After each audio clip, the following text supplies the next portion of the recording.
성도 여러분, 한 주일 동안 평안하셨습니까? 귀한 안식일에 성전에 오신 우리 모든 분들을 좋으신 주님의 이름으로 환영드립니다. 저희 교회에 이렇게 송악회 찬양대가 있다는 사실이 참 얼마나 행복하고 감사한지 모르겠습니다. 은혜로운 찬양을 주신 송악회 회원들께 또 찬양대원들께 감사를 드립니다. 빨간 넥타이까지 딱 맞추시고 같이 어떻게 단체로 누가 사주셨습니까? 다 개인이 있는 걸 가져오셨나요? 참 좋습니다. 준비 과정도 그렇게 참 몇 달에 한 번씩 하는 찬양을 위해서 열심히 준비하시고 최선을 다하시는 그 모습이 얼마나 아름다운 모습인지요. 우리의 부모님 또 우리의 어르신들이 이런 귀한 마음으로 최선을 다하시고 든든하게 하나님의 교회의 성전의 자리를 지켜주시는 것 정말 큰 은혜고 또 감사함으로 우리 마음속에 다가옵니다. 영육간에 강건함 베풀어 주셔서 정말 주님 오시는 그날까지 우리의 생명이 다하는 순간까지 하루하루 믿음 안에서 새로운 날을 맞이하는 우리 어르신들 다 되시기를 간절히 바라겠습니다. 오늘은 죄인은 그리스도가 필요하다. 죄인에게 필요한 그리스도, 그런 제목으로 같이 은혜를 나누겠습니다. 본문의 말씀은 시편 111편 10절 말씀입니다. 여호와를 경외함이 지혜의 근본이라. 그의 계명을 지키는 자는 다 훌륭한 지각을 가진 자이니 여호와를 찬양함이 영원히 계속되리로다. 여호와를 경외하는 것이 이 세상에서 가장 현명한 길이다, 지혜로운 길이다 하는 것입니다. 그러면 여호와를 경외하는 것이 가장 지혜의 길이라면 그 지혜의 길을 어디서 배울 수 있다는 것입니까? 하나님의 말씀, 하나님의 계명을 통해서 지혜의 길을 배울 수 있다고 했습니다. 그런 자들이 훌륭한 지각을 가진 자니 가장 지혜로운 자라는 거예요. 그런 자들은 여호와를 찬양함이 영원히 계속될 것이다. 행복한 삶을 살 것이다. 이 땅에 살아도 찬양의 소리가 끊어지지 않을 것이다. 어려운 일을 당해도 이 죄악된 세상에서 당면한 생로병사의 아픔을 피해갈 수는 없지만 그 마음의 근본적인 찬양의 음성은, 찬양의 느낌은, 찬양의 삶은 끊이지 않을 것이다 하는 말씀이 오늘 본문의 말씀입니다. 또 하나의 본문의 성경 구절을 좀 말씀드리면 요한복음 1장 29절 말씀입니다. 이튿날 요한이 예수께서 자기에게 나아오심을 보고 이르되 보라, 세상 죄를 지고 가는 하나님의 어린 양이로다. 침례 요한이 예수 그리스도를 보고 그분이 어떤 분이라고 말씀해 주셨습니까? 이 세상의 모든 죄를 대신 지고 그의 삶을 묵묵히 걸어가시는 바로 하나님의 어린 양 되시는 분이 예수 그리스도시다. 그렇게 말씀하신 것입니다. 하나님께서 인간을 창조하셨을 때 우리는 완전했습니다. 하나님과 같이 생각하고 같이 대화하고 하나님과 같은 품성과 같은 사상으로 정말 완전한 정신과 고상한 능력을 가졌다고 했습니다. 그런데 왜 하나님께서는 사람들을 만들어 놓고 장난하시는 것도 아니고 범죄할 것 뻔히 아셨으면서 그렇게 힘들고 고통스러운 그 이후의 삶이 주어짐을 알면서도 인간을 창조하셨을까? 그런 질문들 다 해보셨지요? 그리고 그런 질문들을 또 아직도 풀지 못하는 분들이 계실지 모르겠어요. 늘 하는 질문이기도 합니다. 범죄할 것을 아셨던 이 하나님께서 왜 아담과 하와를 만드셨을까? 자유의지에 대한 이야기를 하고 선택권을 이야기하고 여러 가지 이야기를 하지만 그것이 마음에 분명한 해답이 확 와서 닿지 않는 분도 있을지라고 생각합니다. 자, 하나님은 인간을 로봇으로 만들지 않으셨다. 자유의 의지를 가지고 위를 가지고 자기가 판단하고 선택할 수 있는 인격적인 존재를 만들었기 때문에 그 선택의 결과는 본인에게 달려있는 것이다. 하나님이 강요하실 수 없다, 강제하실 수 없다. 그것이 아담과 하와의 범죄의 이유인 신학적인 대답입니다. 자, 그로 인해서 제가 말씀드리려고 하는 것은 그 대답을 드리려고 하는 것이 아니라 범죄한 이후에 달라진 우리의 모습을 생각해 보자는 것입니다. 그리고 어떻게 하나님의 형상을 회복하고 하나님께서 주시는 은혜가 우리의 죄인된 우리가 아담과 하와의 범죄로 말미암아 우리는 그 후손으로 살아가면서 죄의 유전자를 계속 이어받은 그런 존재들로서 죄인된 우리가 그 죄에서 벗어날 수 있는 길은 예수 그리스도가 왜 필요한지에 대해서 생각해 보자는 것입니다. 아담과 하와가 범죄한 이후에 생긴 가장 큰 변화가 무엇일까요? 선악과를 따먹는 과정, 그 이야기는 생략하고요. 범죄한 이후에 가장 먼저 변화가 왔는데 어떤 변화가 왔습니까?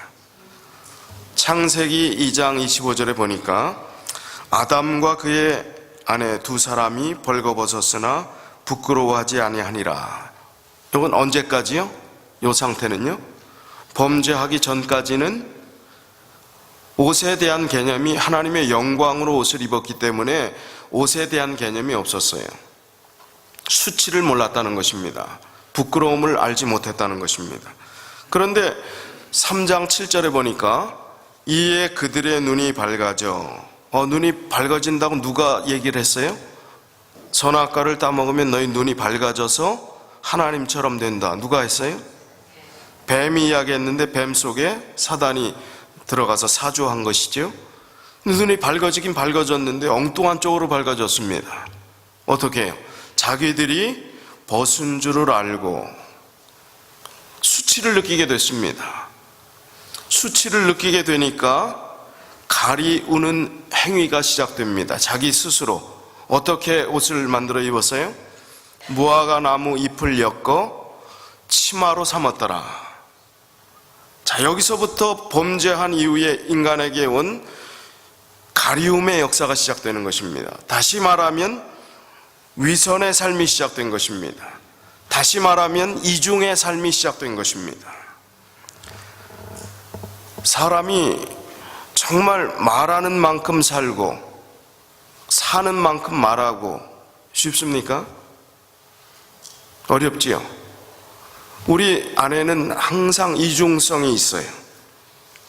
그 정도의 차이가 있을 뿐이지 우리가 정말 신실하고 정직하게 순수하게 살아가려고 하지만은 체면 때문에 어떤 상황 때문에 우리의 진실이 그대로 우리의 삶의 말과 행동으로 나타나지 않는 경우들이 많이 있습니다. 우리 특별히 한국 사람들은 어떨까요? 체면하면은 한국 사람의 이 정신에 꽤 많은 영향을 주었던 것 같습니다. 유교적인 문화의 산물이라고 생각합니다. 우리 사람들이 표현하는 한국 사람들의 말 중에 이 체면이라는 건 면은 무슨 면자? 얼굴 면자. 이 얼굴에 대해서 상당히 신경을 많이 쓰고 있습니다. 자, 어떤 표현들이 있습니까? 아유, 내가 너 때문에 면이 안 선다. 면이 안 선다는 얘기가 뭐예요? 얼굴.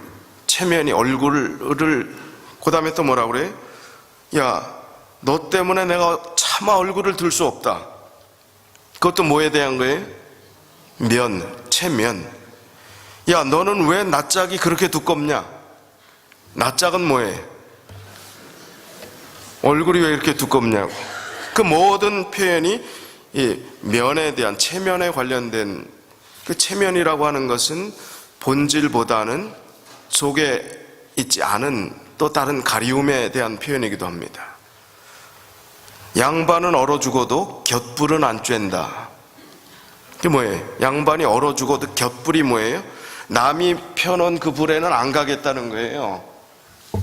가서 신세 지기를 싫어한다는 거예요. 자존심. 얼어 죽겠는데 가서 불 쬐야지요. 누가 오지 말라고 하지도 않았는데 자기는 안 간다는 거예요. 양반은 물에 빠져도 개엄은 안 한다는 거예요. 강아지 헤엄이라도 해서 나와야죠. 냉수 먹고 이빨 쑤신다. 가난한 양반들이 배는 고파서 꼬르륵 소리가 나는데 밥 잘 먹은 것처럼 하고 어떻게 냉수로 배 채우고 이쑤시개 해가지고 이빨 쑤신다 이거예요. 체면문화.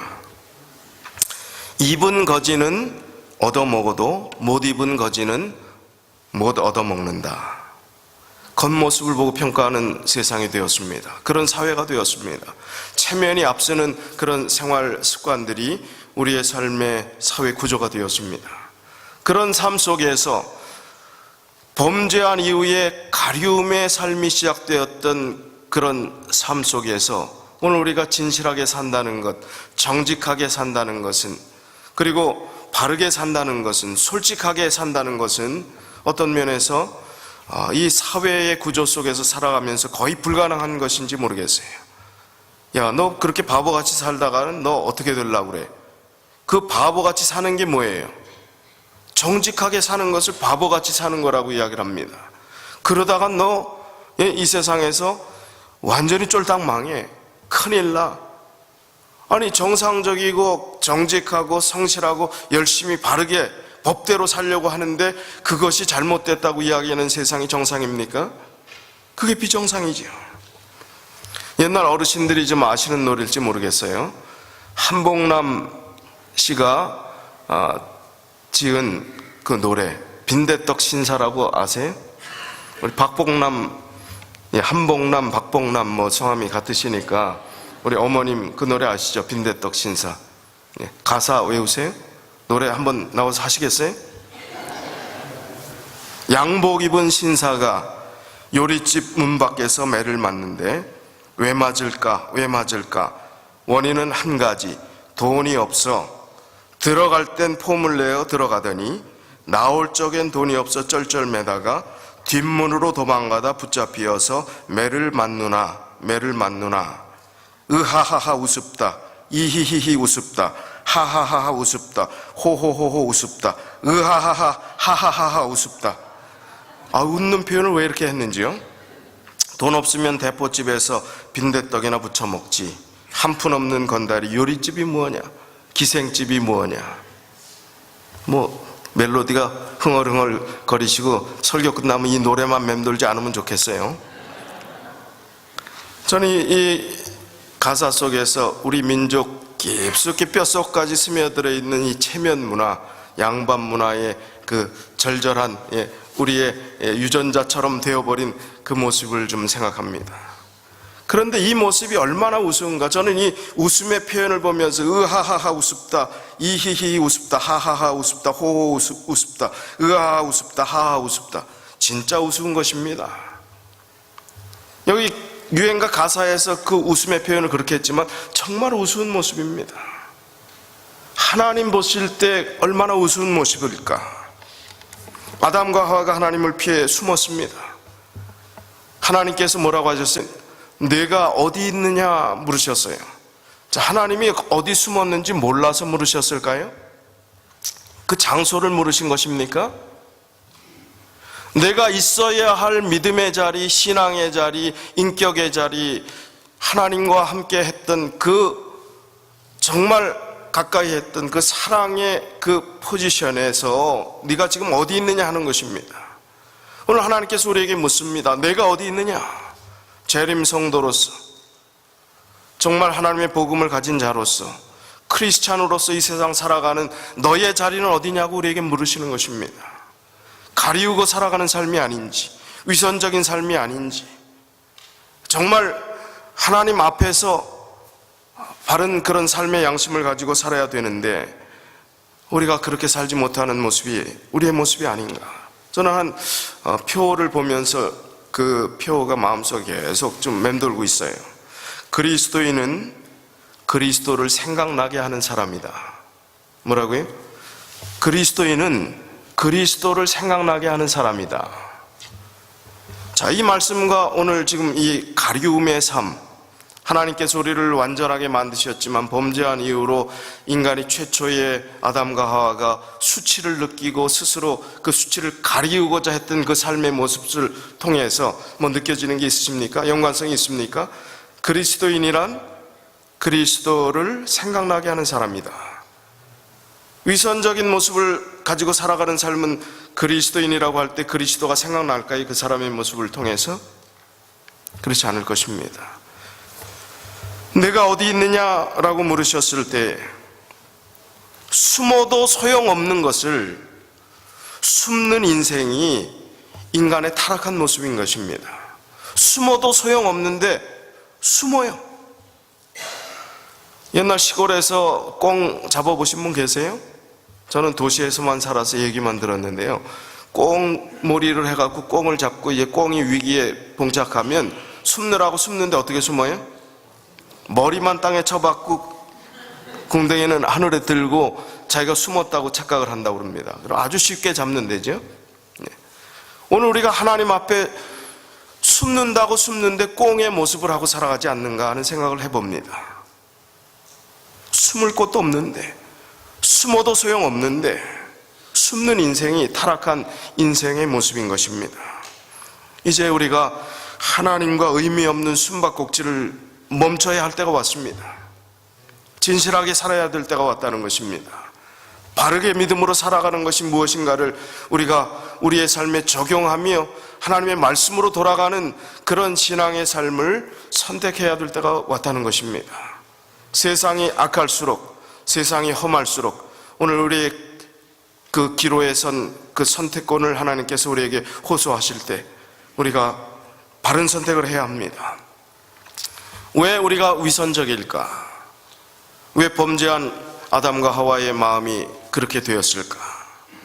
어떻게 하면 그 위선의 삶에서 좀 벗어날 수 있을까? 이기심의 빗장이, 내 마음에 이기심의 빗장이 꽉 문 닫는 이 빗장 말이죠. 자물쇠 같은 거. 이 빗장이 내 마음에서 풀어질 때 하나님과 가리웠던 관계가 회복될 것이라고 한 신학자는 이야기를 합니다. 내 마음의 이기심, 아주 셀피시한, 내 자신만 아는, 내 삶의 중심이 하나님이 아닌 내 자신의 삶이 되었던 그 마음의 자물쇠를, 빗장을 내가 풀어낼 때 하나님과 가리웠던 이중적이고 위선적인 관계가 회복될 것이라 하는 말씀입니다. 이제 사상이 달라졌습니다. 범죄한 이후에 아담과 하와의 사상이 달라졌음을 종로의 계단에 이렇게 표현하고 있습니다. 아담과 하와가 하나님께 불순종하게 되자 그들의 사상이 바뀌었다. 자기 자신을 사랑하는 마음이 하나님을 사랑해야 할 자리를 대신했다. 죄가 그들을 너무 약화시켰기 때문에 그들은 그들 스스로의 힘으로 악의 세력에 저항할 수 없게 되었다. 그들은 사단의 종이 되었다. 만일 하나님께서 그들을 해방시켜 주시지 않으셨다면 그들은 영원히 사단의 종이 되었을 것이다. 범죄한 이후에 그들의 사상이 변질되었습니다. 그리고 그들의 지력도 약화가 되었습니다. 지혜가 없어졌어요. 그대로 방치되었다가는 이제 영원히 멸망받을 수밖에 없는 그런 참으로 약하고 약한 존재가 되었다는 것입니다. 이런 연약한 존재에게 필요한 것이 무엇일까요? 하나님의 사랑이 얼마나 크실까? 자, 여러분, 개인으로 생각해서 신앙생활을 해야 되는데 그냥 교회의 일원으로서의 나의 신앙관을 그 정도로만 생각하시는 분들이 있으신 것 같아요. 신앙이라는 것은 내 개인, 내 남편, 가족도 아니에요. 나와 하나님과의 관계입니다. 하나님과 나의 사이에서 반드시 속된 말로 쇼부를 봐야 됩니다. 해결을 봐야 된다는 거예요. 아무도 필요 없어요. 누구도 대신할 수 없습니다.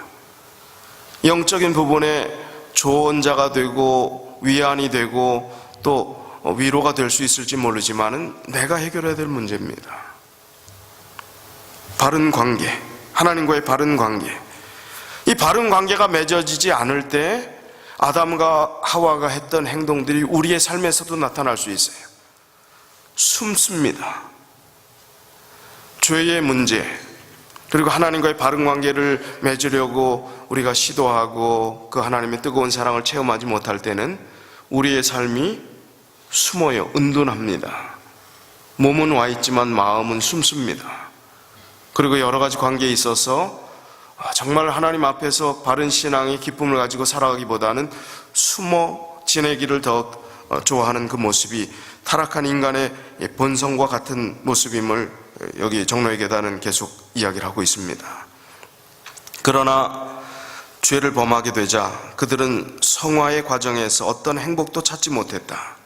그들은 하나님께로부터 숨어버리고자 시도하기까지 하였다. 마음속에 죄를 간직하고 있는 사람들은 지금도 여전히 하나님께로부터 숨어버리고자 한다.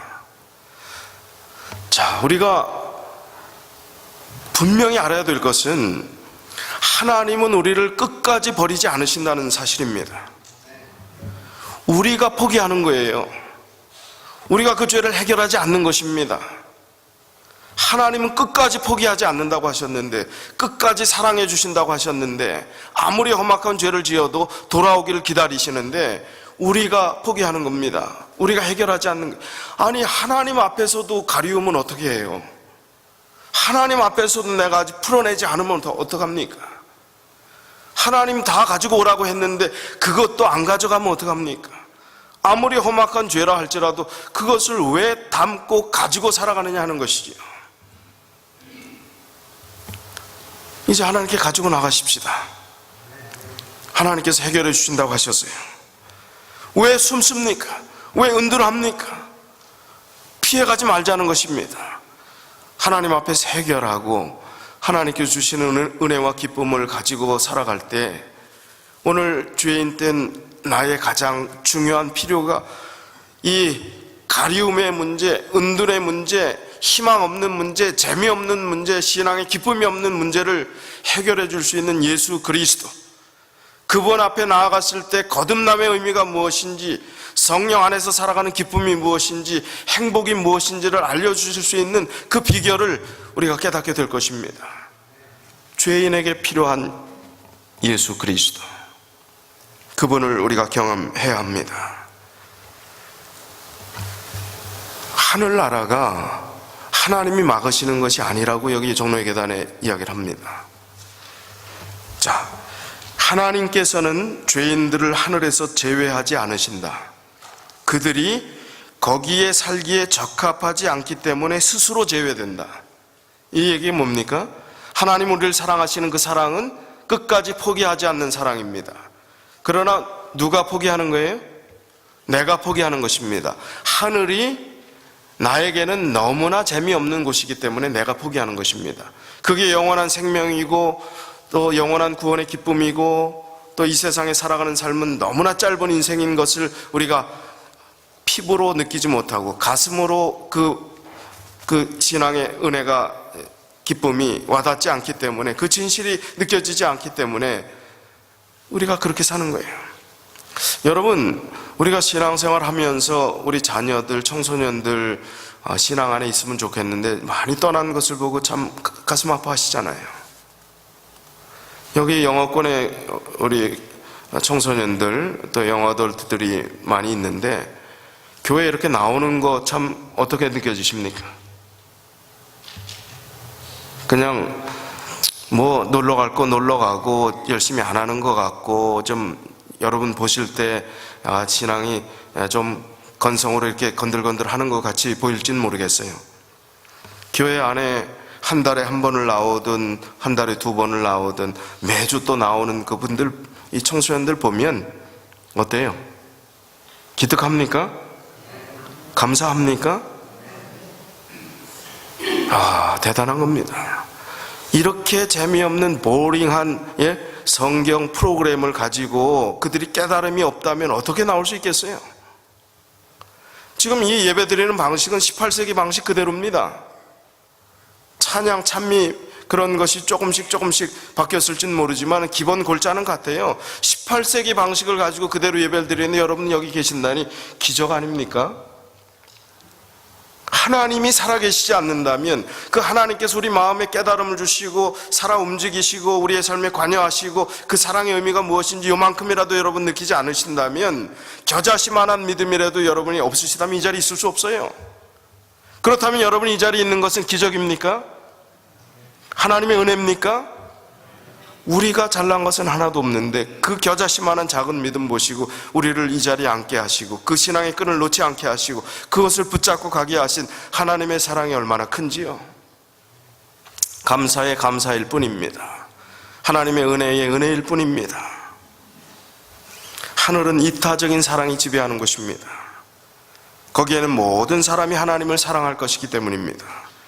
왜냐하면 그분께서 그들을 사랑하시기 때문이고 그 사랑의 관계가 어떤 것인지를 아는 사람들이 그 하늘의 기쁨을 누릴 수 있기 때문입니다. 이 땅에서도 그런 훈련을 하라는 것입니다. 그런 믿음을 경험하라는 것입니다. 그래서 오늘 우리가 그리스도의 이름으로 한 가족 되었다는 이 사실은 얼마나 큰 영적 의미가 있는지 모르겠습니다. 믿음 안에서 살아가는 이 가족들이 정말 반갑고 행복하고 하늘에서 만날 사람으로 기뻐했으면 얼마나 좋을까. 어제 저녁에 양육훈련 하는데 하늘나라에 대해서 어떻게 생각하십니까? 라는 질문을 드렸더니 어떤 분이 하늘나라는 이 오레곤 중앙교회 같으면 됩니다. 그렇게 제가 정확히 표현했는지 모르지만 오레곤 중앙교회가 하늘나라 같다, 그렇게 바라는 거겠지요. 실제로 다 그렇다고 하면 너무 좀 미안한 얘기 아닙니까? 솔직히 말해서. 그러나 이 교회, 우리 교인들이 하늘 같은 분위기를 느껴보자 하는 그 소망과 희망이 있다는 그 사실은 얼마나 긍정적이고 감사한 이야기인지요. 서로 사랑하지 못할 게 뭐 있겠습니까? 하나님께서 나를 사랑하시고 구원해 주셨다는 그 사실 한 가지만으로도요. 그렇지 않습니까? 뭐 좀 양보하지 못할 게 뭐 있겠습니까? 하나님이 나 하나 때문이라도 십자가에 돌아가셨다 하는 그 생각들만 우리 마음속에 와닿을 수 있다면 내가 조금 양보하지 못할 게 뭐 있겠습니까? 내가 화낼 것도 예수 그리스도께서 나를 구원하셨는데, 내가 조금 손해볼 것도, 내가 조금 봉사를 더해도 다른 사람 안 하고 뺀질거려도 뭐 속상할 게 뭐 있겠습니까? 예수 그리스도께서 그렇게 하셨는데, 나 때문에 그렇게 하셨는데 뭐 불만 있을 게 뭐 있을까요? 긍정적인 생각과 긍정적인 사고와 그런 말들을 통해서 사람을 살리고 영혼을 구원하는 그 기쁨이 우리 안에 충만하게 될 그런 희망을 우리가 갖자는 것입니다. 예수 그리스도 때문에 우리가 그렇게 변하자는 것입니다. 지금은 세상사에 찌들어 예수 그리스도에 대한 믿음은 정말 겨자씨만한 믿음 하나 붙잡고 겨우 살아가지만, 그러나 그 겨자씨가 얼만큼 자랄 수 있다고요? 새들이 깃들 수 있는 나무가 된다는 게, 요만한 좁쌀보다 더 작은 겨자씨가 나무가 돼서 새들이 거기에 둥지를 틀고 보금자리를 꾸밀 수 있는 그런 엄청난 크기로 자랄 수 있는 그 가능성을 우리가 가지고 이 자리에 있는 것입니다. 여러분, 자라야 되지 않겠습니까? 하나님의 은혜 가운데서 하나님께서는 우리를 자라게 하신다고 했습니다. 그런데 사단은 계속해서 우리의 마음속에 하나님에 대해서 잘못 각인시킵니다. 참소한다고 그러지요. 거짓 고소한다는 얘기예요. 거짓말로 수한다는 얘기예요. 사단이 어떻게 해요? 너희가 하나님에 대해서 잘못 알았다. 성경 봐라. 순 죽이는 얘기, 전쟁에서 동물까지도 싸그리 죽이라고 했다. 그게 어디 하나님이냐? 너 그거 어떻게 대답할래? 무서운 하나님, 벌하시는 하나님, 심판하시는 하나님. 또 오늘날 교회가 사랑만 이야기하고 심판에 대해서는 이야기하지 않는다. 또 여러 이야기들 하면서 이 심판날 준비하고 살아야 된다 이야기를 하면서 그 하나님에 대해서, 하나님의 본성, 본질에 대한 왜곡을 합니다. 끝까지 사랑하시고 우리를 구원해 주시길 기뻐하시는 그 하나님을 잘못 소개를 하고 있다는 것입니다. 여러분, 신앙관이 어떠십니까? 제가 어제 저녁에도 말씀드렸는데, 한국에 꽤 무리를 일으켰던 그 구원파라고 있죠. 이 구원파, 유병원 씨 구원파의 그 교인들이 또 그런 비슷한 박옥수파라고 하는 또 구원파가 있어요. 그 구원파에 나오는 교인들은 신앙의 확고한 믿음의 가치관이 정립되어 있어요. 그 나름대로 자기들. 구원에 대한 분명한 확신이 있습니다. 오늘 좀 부럽지 않습니까, 여러분들은? 구원에 대한 분명한 확신이 여러분 있으십니까? 예수 그리스도가 나를 위해서 십자가에 돌아가셔서 내가 그분을 겨자씨 많은 믿음을 가지고 그분을 믿는다면 나에게 구원이 주어지는 것이 십자가에 돌아가신 그것이 충분한 거예요? 아니면 뭐가 좀 남았습니까? 충분해요? 예수 그리스도가 십자가에 돌아가시고 좀 우리를 위해서 더 하실 일이 남았어요? 충분하잖아요. 그 충분한 사실을 우리가 100% 받아들이고 믿고 그 기쁨 속에서 예수 그리스도가 원하고 기뻐하시는 그 삶을 따라서 남들은 다 일요일날 예배 가도 성경에 예수님께서 직접 그렇게 사셨고 불변하는 하나님의 십계명의 넷째 계명의 일곱째 날이 안식일이라고 명시하셨고 사람이 바꿔놓은 안식일이 아닌 그 안식일을 기쁨으로 안식하며 하나님과 교제하며 그 창조주 하나님을 만나는 그 은혜와 기쁨이 얼마나 큰 은혜와 행복으로 다가와야 되냐는 것이죠. 이것이 율법이 되고 이것이 힘든 족쇄가 된다면 우리 생활에 그 구원이 무슨 의미가 있겠습니까? 무슨 신앙의 행복이 있겠습니까? 하나님이 원하시는 건 바로 그건데 구원의 기쁨과 확신을 가지고 그리고 우리가 참 율법주의가 아닌 예수 그리스도의 십자가의 사랑에서 흘러 넘치는 강수처럼 흘러오는 그 생명력을 가지고 그 은혜를 가지고 정말 하나님이 원하시는 것 부담이 아닌 족쇄가 아닌 율법이 아닌 그 사랑의 힘으로 정말 행복한 신앙생활을 하자는 거예요. 얽매이지 않고 이것도 해결 못했는데 저것도 해결 못했는데 밤낮 고민하면서 늘 죄책감 가진 신앙생활을 하면서 그렇게 지내지 말자는 것이죠. 사단이 그렇게 만드는 겁니다. 신앙생활 할 때 가장 어려운 것은 아주 인간적으로 호소합니다. 타협하게, 양보하게. 제가 군대 생활할 때 안식일 날은 제가 맹호부대에 근무를 했었는데 거기에서 바깥에 사슴의 동산이라고 하는 우리 교단 수양원이 있었어요. 수양원. 거기에 이제 교회가 조그만 교회가 있는데 거기로 교회를 출석했습니다. 비상이 걸려도 저는 아예 교회 가는 사람으로 아주 어떤 의미에서 찍혔기 때문에 군장을 하고 철모를 쓰고 다 배낭을 메고 교회까지 갔었어요. 그런데 가장 마음 아프게 했던 것, 제가 차마 나 혼자 예배드리겠다고 갈 수 없었던 일이 딱 한 번 있었어요. 그게 어떤 일이었는가 하면 제 실패담을 말씀드리는 겁니다. 이제 군 부대에 저희 부대의 주요 병력들이 다 훈련에 나가고 그 안에 부대를 지킬 수 있는 잔류 인원 몇 명만 남겨놨는데 그때 이 대대장이 그 사단장이 테니스를 좋아한다고 우리 부대 테니스장을 그 사단 전체 최고의 양질의 테니스 코트를 만들려고 하는데 그 잔류 인원들에게 그걸 해놓으라는 명령을 내렸어요. 보통 잔류 인원들은 편한 거거든요. 근데 지금 잔류하면서 아주 죽어라 고생하게 생겼습니다. 새벽에 눈 뜨자마자 그 테니스장 만드는 일에 아주 죽어라고 노동을 하는 거예요. 이거 제가 잔류한다고 남았다고 고참이었는데 얼마나 고생을 했는지 얼마나 후회가 되는지요. 그런데 안식일이 됐어요. 죽어라고 열심히 일을 하는데 조별로 딱딱 맞춰서 일을 하는데 제가 빠지면 큰일 나는 겁니다. 딴 사람이 죽어라고 고생하는 거예요. 제가 그 책임자였던 주임 상사에게 이야기를 했어요. 제가 교회를 가야 됩니다. 내가 알지 너 교회 나가는 거. 그런데 한번 잘 생각해봐라. 네 동료들 저렇게 피땀 흘려 떼약볕에서 저렇게 고생하는데 너 혼자 편하게 교회 간들 네 마음이 편하겠느냐? 옷을 입고 준비하고 나가다가 무슨 마음이 들었는지 제가 교회를 가지 않고 돌아왔어요. 그리고 마음속에 얼마나 참 슬펐는지 몰라요. 그리고 많이 울었습니다.